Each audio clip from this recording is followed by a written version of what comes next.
Wow, I am absolutely spent. So I just went out. I don't normally do these kind of things, by the way, a movie review. But you know what? I had to do it. And as you can tell by the t-shirt I'm wearing, I went out and saw The Legend of Hercules. Did I? No, sorry. I went to see Captain America, The Winter Soldier.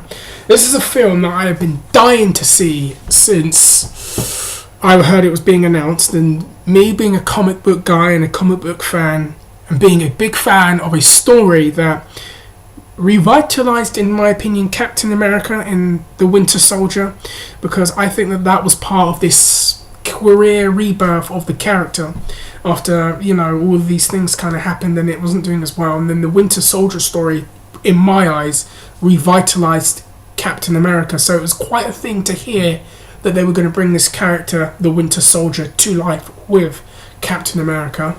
And what did I think? What did I feel? Now, how am I going to say this? I wasn't sure what to expect with this film. And if you've seen the first one, the first Captain America film, the tone is very, very different. And it goes into a much more serious and, you could almost say, yeah, a much more serious and political sense. That basically, from where we've left off after the first Captain America film and the Avenger films themselves, we've now got Steve Rogers living in a world that is not the same as the world he lived in the 40s or during the Second World War. This is a very different world, and here's this man kind of trying to work out where his place is, and also a very different ideology to the people that he works with. It's like these two opposing ideologies, and as the film progresses, you begin to understand why. By the way, this is a spoiler-filled video, so I need to put that out there. Spoilers alert, watch out. So, we have a guy with very opposing ideologies to the workforce that he has, that they have. They have opposing ideologies, and as it progresses, this political suspense thriller builds up. And I really liked that, and I wasn't sure if they were going to be able to pull it off, and they did very, very well with that. I liked the tone, I liked the seriousness of it. It had a spy, espionage, you know, thing going on to it, and as the story progresses, I really got into it. There was character moments that I didn't think we would get, that we did get. There was a lot of nice nods to other Marvel characters, like, of course, Bruce Banner, which I really liked. There was a nice reference to Stephen Strange, and if you're a Marvel fan, you know who that is right away. So, yep, this man does exist in the Marvel universe. There was some other Easter eggs, but go and see those when you see the film. Tell me if you spot them. And Robert Redford, number one. I mean, hats off to him, by the way. I mean, you get an actor the quality of Robert Redford to do a film, and it was pretty obvious that he was going to be, you know, one of the main villains, and as the film progressed, he was one of the main villains, and as we find out as the film builds up, that S.H.I.E.L.D. has been infiltrated by Hydra. Hydra has been working undercover for all this time, and now the S.H.I.E.L.D. that we know is not what we think it is, and it builds up this great paranoid atmosphere. And I think they wanted you to watch it through the eyes of the actual people in the film. You did have moments where you're wondering, wait, can we trust that person? Can he trust that person? Can he trust that person? There's that great scene in the trailer that's in the film, in the escalator. I have to admit, you know, when he said, before I get this through, does anyone want to get out? And he gets attacked, bang, bang, bang, and does whatever he does. And then the shield is on the floor, and he kicks it up and punches it into his fist. I'm not going to lie, me and a couple of guys up there simultaneously went, fuck yeah! Yeah! That was great. Also great to see George St. Pierre there, fighting more aggressively in a film than he does in a real MMA fight. Little ditty for you MMA fans. And then there was a great little thing there when he did his Superman punch with the kick, and that was quite cool to see that. I mean, I loved that. And what did someone say? I haven't seen him knocked out like that since Matt Serra. There you go. Yeah, it was nice to see St. Pierre on there. I was expecting Greg Jackson to pop up. Go get him! Go get Cap! Georgie, baby! But that didn't happen. Anyways, back to the review. Very, very, very good. I liked the way the things turned. I loved Robert Redford. I thought he was excellent in that. Now, the Winter Soldier. This is a hard character to pull off. Very complex, very popular character. A character very near and dear to my heart alongside the Red Hood. And I was nervous because I'm not that big of a Sebastian Stan fan, so I wasn't too sure how he was going to pull it off. And for what they gave him, I think he did excellent with it.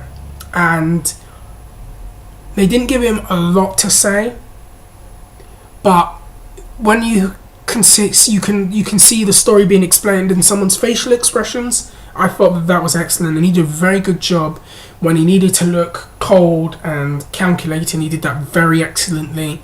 When he needed to be tormented and torn and tortured, he did an excellent job of that, and I really felt that. And I like the flashbacks that they did with Captain America and when he was Steve Rogers and Bucky, and it's explaining the friendship there a bit more. And I like that, and I like the little moments when he's reflecting back and he's thinking about his best friend there.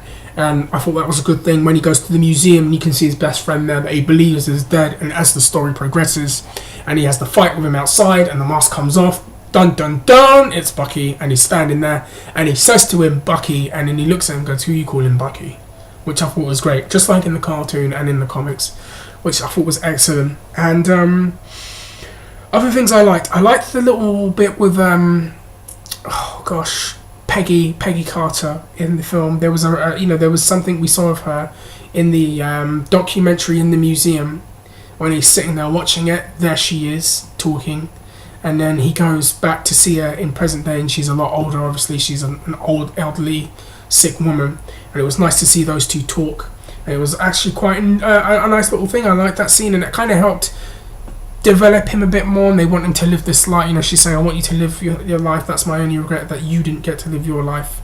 And I like the dynamic between him and Black Widow. Hats off to Scarlett Johansson, by the way, because I was never sold on her right away when they announced her for Iron Man 2, but she has really grown on me and really done a good job with this character. She plays it very well. This very mysterious, smouldering but powerful kick-ass character, the Black Widow. And I like the rapport between her and Steve Rogers. I was happy, again, this is a spoiler, that they didn't go by the way of having them like a physical romantic relationship.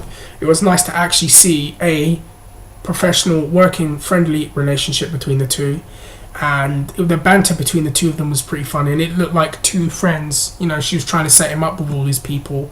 It was nice to see Emily Van Camp play Sharon Carter, Agent 13.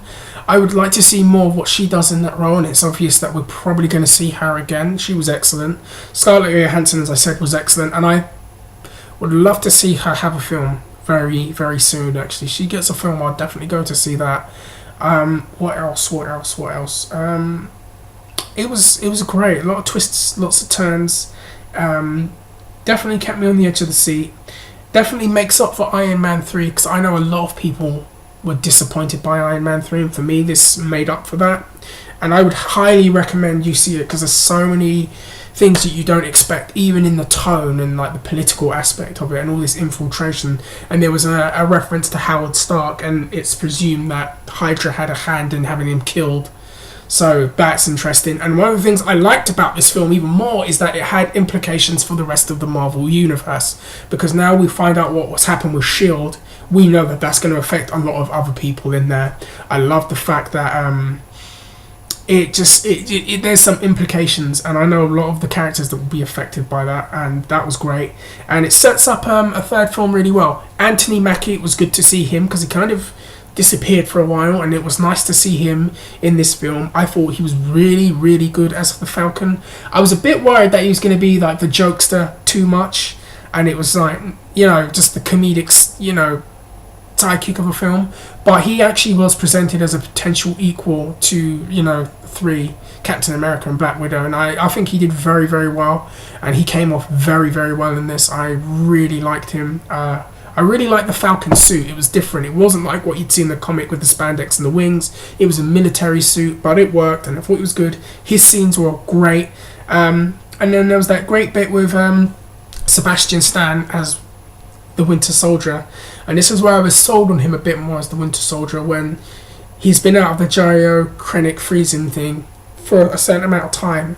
And as he's starting to kind of get his memories back, it's implied that he knew who I was, and he's not responding to what they're telling him, and he's like almost like a piece of meat, and I like the way that I actually felt sorry for him, and he's slapped by them, and then he's put back in the thing, and you know, he can kind of see this torture in his eyes that like he doesn't want to be doing this. And then there's the great scene, you know, the last bit. It was like a great thrill ride, and I loved the bit when there was the face off between the two of them up on that ship, and he's like, I don't want to have to do this, and they have this great fight. And as the fight progresses, it's implied that something's happening there with Bucky, and I won't spoil that bit, but I did like that scene with the two of them, and I like where they went with it at the very, very end, because this is obviously a spoilers video, and I want to talk about it, and I want to know what fans who've seen the film think of it. And there was this great scene when they're attacking each other, he throws his shield down, obviously, and he's punching him, and as his hand goes up, it's implied that perhaps something in his memory is starting to trigger again, and they both fall down, and then Cap's in the water, and then he is eventually pulled out later on, and it's the Winter Soldier, and he leaves his body there to, you know, so he doesn't drown. So we know that he has saved him, so he knows that perhaps, we don't know, maybe he's trying to find out who he is, or perhaps a bit of his memories there, something's been triggered off, which was great. And it was great to see where they went with the Black Widow as well. I think they revealed a bit more, and I want to know more about her. She was excellent. Again, I've said she was excellent. There's a woman actually at my gym that I work out with that looks exactly like her. And now I've said that, and she's probably going to see this. She's going to go and punch me now for saying it. So if I come back with a fat bruise tomorrow on my videos, you'll know who it was from. And, oh great, now you've seen it. So please don't hit me when you see me. What else? What else did I like? What else was there? Anything else that I wanted to talk about? You'd think by now, though, with Marvel films, that people would know to not leave as the film wraps up. And I had to get up in the middle of the cinema and say, everybody stay, there's more! There's more! Sit down, there's more, god damn it! And as I said it, you had the scene with Baron von Strucker, Loki, Skepta, Hydra still operating, and as they go down, you see two people, the twins, are they ready? And you see Quicksilver, and you see the Scarlet Witch in their chambers, and her making objects move around, and I loved that. I was like, oh my god, I can't wait. And everyone's like, oh wow, and then they were getting up. I said, no, stay down, there's another one, god damn it, there's another post-credit scene. Sit down. And everyone's looking at me. The security guard's looking at me, and I'm thinking, oh shit, I'm going to get thrown out. I said, trust me on this one. There's another post-credit scene. And then there was another post-credit scene, and that was interesting. Let's just say that you see Bucky looking at the memorial, and he's just staring at the writing about himself fighting alongside Captain America. So that was interesting. And then the film ended with Nick Fury and S.H.I.E.L.D. kind of collapsing on itself almost, and you had Captain America getting a file about his friend, and it looks like we're going to see the Falcon in the third film, and they've set up a third film very, very well. Hats off to them. And what else happened? God damn, my memory. Sorry, I did a lot of shouting. I'm still got the adrenaline rush on me. So they've set up Avengers 2, they set up Captain America 3 very, very well. And all in all, what would I give this film? -8 stars. No, I'm joking. Brian Alvarez, you fucker. I would give it, if I'm going to give it a Dave Meltzer rating, I'm going to give it 4 3/4 stars. So it was very, very good. I highly recommend that you go see it. It's probably up there with the first Iron Man, and that's heavy praise. But yes, I do think so. If I've got any criticisms, there wasn't a lot of dialogue from the Winter Soldier. But I think that this was more of an introduction to the character, and I think we're going to get more in the third film and maybe in Avengers 2. That's one criticism. So we wanted to know more, but I think they did enough to make me want to see the third film to want to know it. But I was expecting more to be said from him, and that was probably one of my criticisms. Other than that, loved the film to death. I wasn't sold on Chris Evans as Captain America when he first signed up, but film by film, he's growing on me, and if he is retiring after that, I'd love to tell him thank you. He's done a very good job. He's really grown into the character very, very well. You completely forget that god-awful Fantastic Four saga that he was a part of. And he's done an excellent job with the character, and he's doing really well with it. And what a way to go out. The Captain America films, the Avenger films, I mean, there's something to be proud of, and he's probably done his best work in it. Other than that, do I have anything to say? Nope. I need to finish my tea. I need to get ready for the gym and make sure I don't get hit by our version of the Black Widow. If you haven't seen me before, I'm Buff Been Stuffed. I do videos on MMA, on pro wrestling, sometimes in comics, and now, obviously, now films. So if you haven't before, hit that subscribe button, share the video, write your comments down below, like, dislike, it doesn't matter. Just get talking. I want to know what people think who have seen it.